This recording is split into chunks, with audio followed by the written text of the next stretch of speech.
Okay, so that leads us to this update. The Jackson House has now been sold. 90 years after it was built, the home has a new owner, and that owner is looking to fulfill the wishes of Orville Jackson's daughter, as you just heard. They are going to preserve it, and they're going to share the space with the community. For details on the sale and future of this home, Joe Paris spoke with the new owner, the City of Eagle, and Mayor Jason Pierce. If you've driven down this road since the 1930s, chances are you've seen this house. Well, behind me is what we call the Jackson House.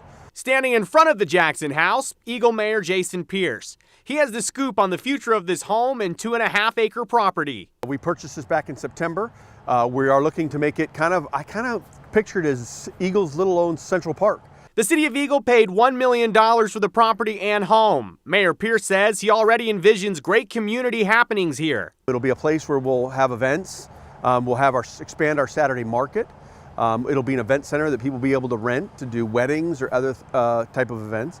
We won't have any kind of kitchen amenities in it so that our local restaurants will be able to do the catering and support them. For Mayor Pierce, this project is personal. He's had an idea about this spot for a while now. I have to be honest with you, I've been working on this for 15 years. The idea is to preserve the history, culture, and tradition of this iconic home. I didn't want to see a developer tear it down. I didn't want to see other things happen here. I think the residents of Eagle really wanted to see it stay what it was, and now they'll get to be a part of seeing it and seeing what it does moving forward. Mayor Pierce hopes to supplement the historical home with the tribute to the man and family that built this home and also helped to build this community. Really looking to maybe do something with a tribute to Orville Jackson and have his own little museum in this building also somewhere, so that people just never forget those that came before them and made Eagle a great community that they've all moved to or decided to live in for years and years. It's no secret that this is very valuable land in downtown Eagle, leading to a question.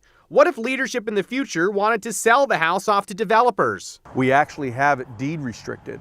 So if the city ever wanted to do anything other than what we've said we're going to do, which is leave it here, they would have to go back to the heirs of the family and give them the opportunity to purchase it or take it back. So, we really want to make sure this is what it would stay as. For the next several months, there will be some landscaping and refurbishing done on the property, with the plan to start hosting the community here by next year. Looking at about September to December of next year, trying to find ways to get the public out here, and we'll do a big grand opening and show everybody what it's all about and have tours going through it. I think everybody that drives by here has really always thought, God, it's such a great place. I'd love to see what was inside of it, and now they'll be able to do that. Okay, Joe, so back in 2017 when that house went on the market, Mayor Pierce wasn't the mayor of Eagle at that point, but he'd been wanting this to be part of the city for a long time. So now, what was the pushing point for the Sharps to finally sell? Well, Mayor Pierce told me earlier, Brian, that it really came down to the time was now, and they decided with the family that this was really a good time to do this. The impression I got from Mayor Pierce is that the family had decided just to move on from the property at this point. And really, the deal maker here is that the City of Eagle, they didn't want to demolish the house. They didn't want to do anything with the property other than restore it and keep it there. And you could hear the passion from Mayor Pierce in the interview. He cared so much about this house and this property and preserving it for future generations. And I was talking with Kim on the News at 4 that once you knock down a Depression-era house, that house is gone. Yep. And that history is gone. And we'll always have the pictures and stuff, but it's really a unique piece of history in Eagle, as you went and saw. And it's crazy to think that it was there significantly longer than the City of Eagle even existed. And so they bought it for $1 million. What I guess the benefit of that is if somebody had purchased it to live in it, they'd have to do a lot more renovation to preserve it and kind of getting up to, modern standards.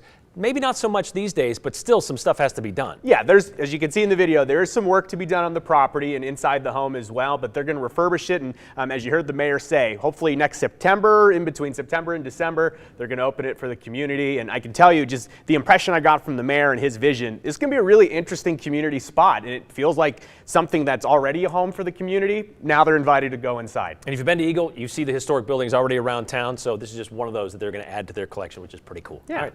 Thanks, Joe.